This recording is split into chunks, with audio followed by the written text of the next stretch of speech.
नमस्ते दोस्तों, जय श्री राम। आप सभी का बहुत बहुत स्वागत है आप सभी के YouTube चैनल श्री रामार्थ पर।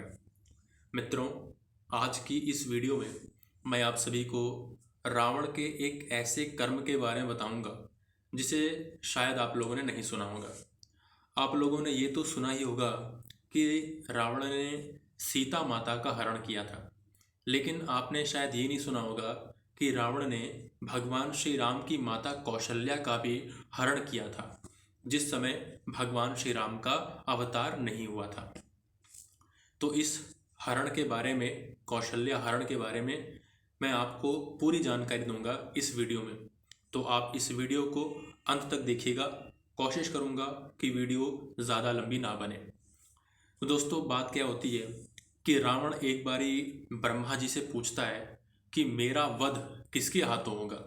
तो ब्रह्मा जी कहते हैं कि राजा दशरथ जी की जो पत्नी कौशल्या हैं, उनके पुत्र के हाथों तुम्हारा वध होगा, क्योंकि भगवान विष्णु उनके यहाँ पर पुत्र रूप में अवतार लेंगे और वह तुम्हारा वध करेंगे।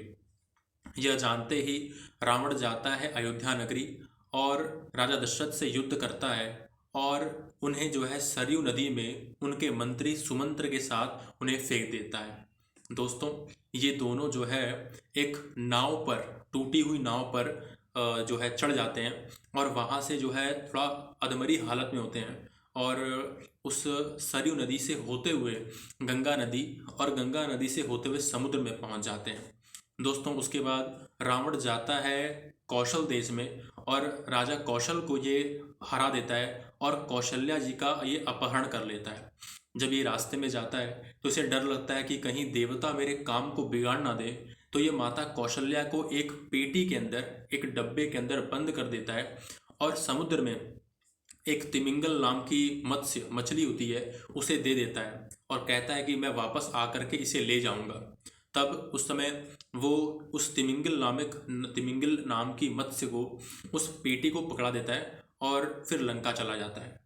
दोस्तों, वो तिमिंगल जो मछली होती है वो उस पेटी को, जिसके अंदर माता कौशल्या होती हैं, उन्हें लेकर के घूम रहा होता है। तभी वो देखता है कि उसका एक शत्रु होता है जो वहाँ पर आ गया होता है। तो वो उस पेटी को एक टापू पर रख देता है जिसके अंदर माता कौशल्या होती हैं और वो चला जाता है युद्ध करने के लिए अपने शत्रु से। उसी समय जो राजा दशरथ जी और मंत्री सुमंत्र होते हैं वो उसी टापू पर जो है टूटी हुई नाव पर आ जाते हैं और जब टूटी नाव पर आते हैं तो वो उस पेटी को खोल के देखते हैं तो उसके अंदर माता कौशल्या होती हैं। दोस्तों, फिर वो राजा दशरथ और माता कौशल्या जो है एक अच्छे मुहूर्त में एक दूसरे से गंधर्व विवाह कर लेते हैं। गंधर्व विवाह होता है प्रेम विवाह। दोस्तों, वो दोनों प्रेम विवाह कर लेते हैं। दोस्तों, फिर रावण जब अपनी लंका नगरी में पहुंचता है तो वो देखता है कि ब्रह्मा जी वहां पर आ चुके हैं। वो ब्रह्मा जी से कहता है कि हे ब्रह्मा जी, आपने तो कहा था कि जो है राजा दशरथ का पुत्र मुझे मारेगा, परंतु मैंने तो राजा दशरथ को ही मार दिया और कौशल्या का अपहरण कर लिया। तो दोस्तों, ब्रह्मा जी कहते हैं कि ऐसा नहीं है, तुम पता लगाओ, क्योंकि उन दोनों का तो विवाह हो चुका है। तब रावण अपने दूतों को बोलता है कि जाओ तिमिंगल मछली के पास, उससे पेटी मांग लाओ। तो दोस्तों, अब समुद्र की तरफ आ जाते हैं तो जो राजा दशरथ जी होते हैं और माता कौशल्या और सुमंत्र, वो तीनों ही जब तिमिंगल मछली को अपनी ओर आते हुए देखते हैं तो जो है उस पेटी के अंदर चले जाते हैं और तिमिंगल मछली उस पेटी को अपने मुंह में डाल लेती है और नदी में, समुद्र में घूमने लग जाती है।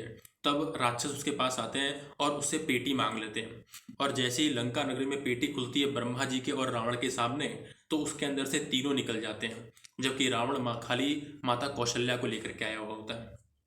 इस बात से रावण काफ़ी हैरान रह जाता है और ब्रह्मा जी कहते हैं कि देख लो तुमने क्या किया था और यहाँ पर क्या चीज़ प्रस्तुत हुई है। तो रावण गुस्से में आकर के कौशल्या और राजा दशरथ को मारने के लिए दौड़ता है। तो ब्रह्मा जी से रोक लेते हैं और कहते हैं कि रावण, तुम अपनी मृत्यु को अभी क्यों बुला रहे हो? तुम इन्हें जीवित छोड़ दो, अन्यथा भगवान विष्णु तुम्हारा अभी ही वध कर देंगे। तो दोस्तों, फिर क्या होता है कि जो ब्रह्मा जी की आज्ञा मानकर रावण उस पेटी को, जिसके अंदर राजा दशरथ जी, माता कौशल्या और सुमंत्र होते हैं, उनको वापस उस पेटी के अंदर बंद करके साकेत धाम यानी कि अयोध्या वापस छोड़ देते हैं और फिर वहाँ पर पहुँच करके माता कौशल्या और राजा दशरथ का जो है वापस से एक सही ढंग से प्रॉपर रीति रिवाज के साथ विवाह होता है। दोस्तों, ये कहानी श्री वाल्मीकि रचित आनंद रामायण के पहले कांड सार कांड के पहले सर्ग में लिखी हुई है। दोस्तों,